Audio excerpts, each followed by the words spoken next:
Hi everyone and welcome back to Writing Guy. There's a scene in every action movie where the hero walks away as chaos erupts behind him. Explosions detonate, glass shatters, and enemies scramble to pick up the pieces. The protagonist doesn't flinch. He doesn't even look back. The world burns. He walks on, unbothered, steady.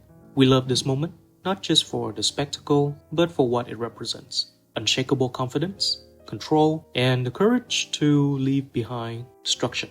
It's a fantasy that we replay in our minds during life's most trying moments. But in reality, walking away isn't so cinematic. It's messy, complicated, and more often than not, painful. There are no epic soundtracks when you decide to leave a job that's crushing your soul. No applause when you cut ties with a friendship that's been draining your energies for years. And certainly no dramatic camera angles when you pack your things and leave behind a relationship that's long gone cold. In real life, walking away feels less like power and more like uncertainty. But here's the thing, the act of leaving isn't just about escape, it's about moving towards something better. That's what this essay is about. Not just the moment of departure, but the art of knowing when to walk away and why it matters. For the full article, please visit awritingguy.com as well as for other readings and notebooks. Thank you guys, and let's go back to the video. Before we start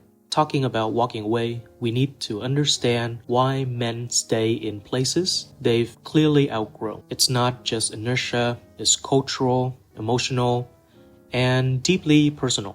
For a lot of men, staying feels like a moral obligation. You're raised to believe that your worth is tied to your ability to endure. You're told to man up, to stick it out, and to bear the weight of responsibility without complaint. Quitting is framed as a sign of weakness, a betrayal of your duty to protect, to provide, and to persevere. Take one of my friends, for example. He stayed in a corporate job he hated for almost a decade because of the paycheck. Every Sunday night, he would sit at the kitchen table, nursing a beer, dreading about the week ahead. He didn't hate the work itself. He hated what it was doing to him. Long hours, endless deadlines, and a toxic boss who thrived on belittling his team. But Alex stayed because he has a mortgage, kids to support, and this gnawing belief that a real man doesn't complain. Then there's pride, the silent dictator of so many of our decisions.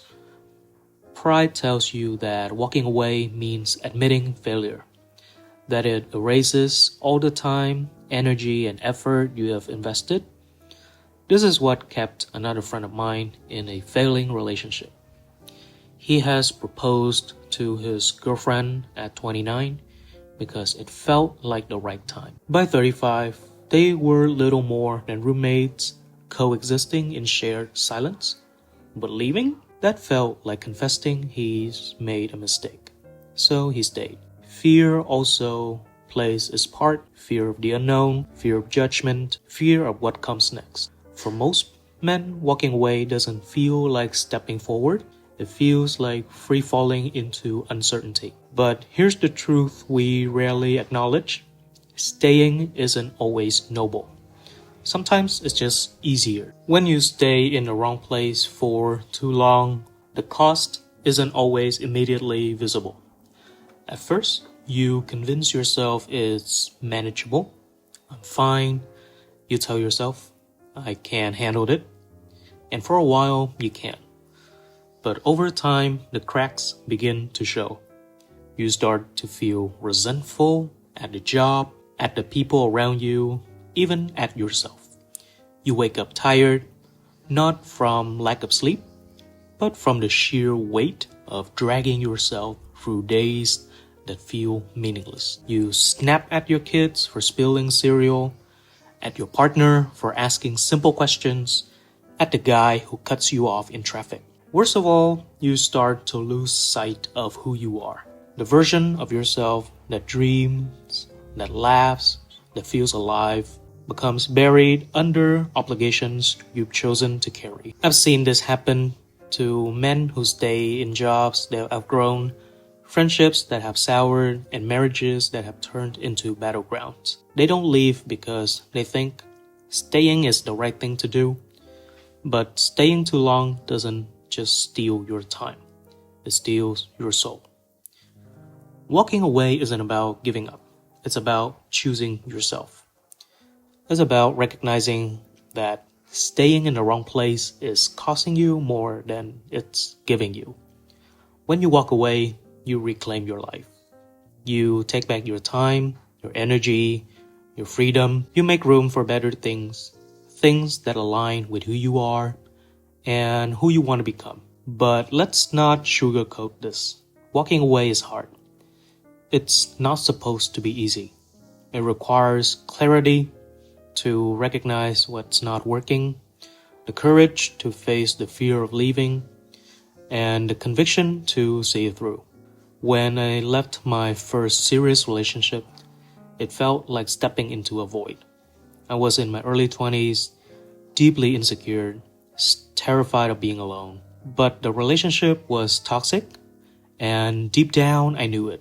Walking away wasn't just an act of self-preservation, it was an act of self-respect. Walking away doesn't mean giving up at the first sign of trouble.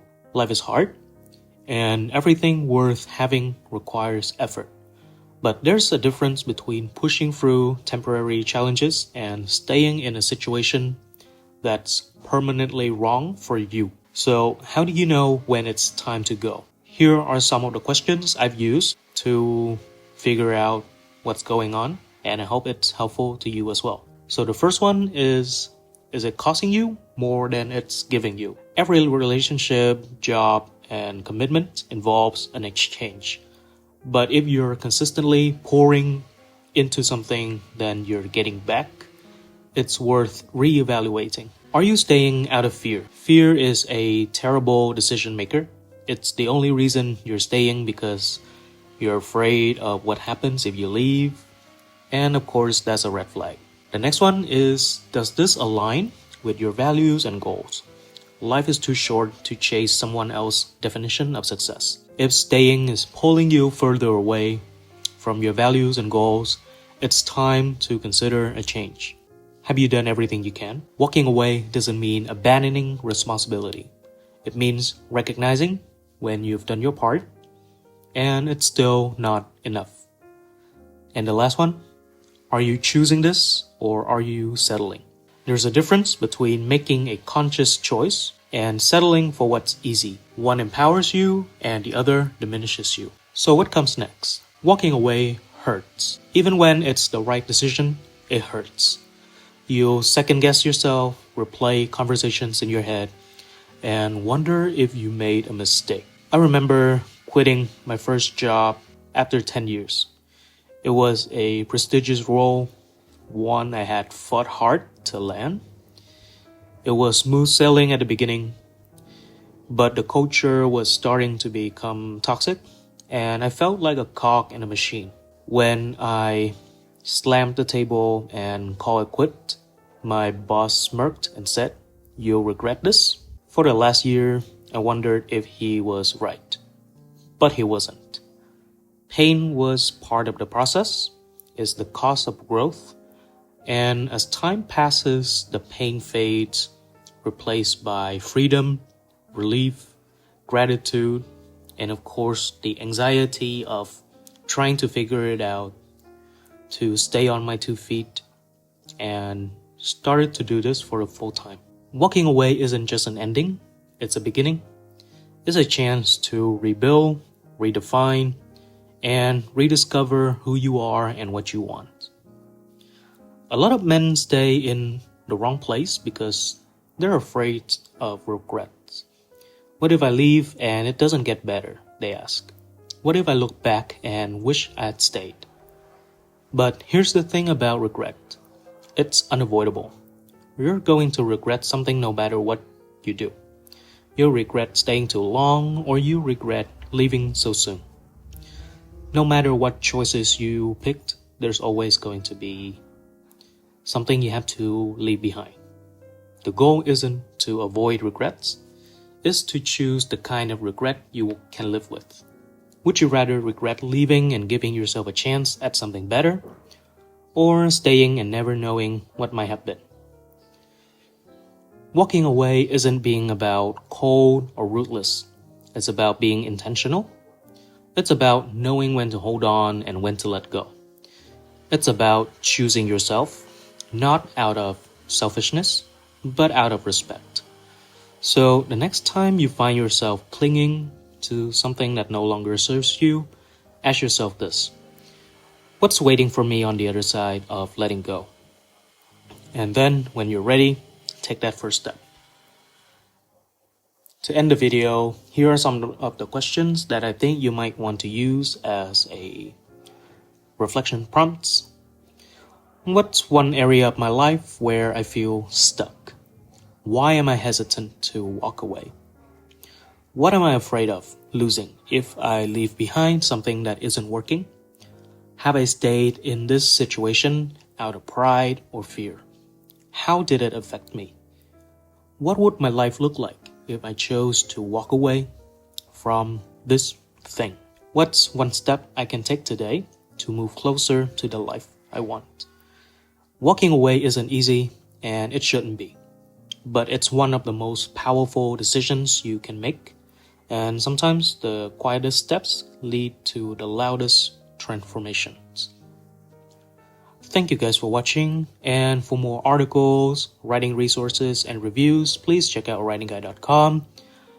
For today's only, on Black Friday, I'll be having a book sale, so check out the link in the pinned comments. The countdown is only 12 hours, so when the video goes up, it will be about 6 to 7 hours left. So get your copies soon, and thank you guys. December is coming. Enjoy your holiday and have a nice weekend. Thank you guys for watching, and I'll see you in the next one.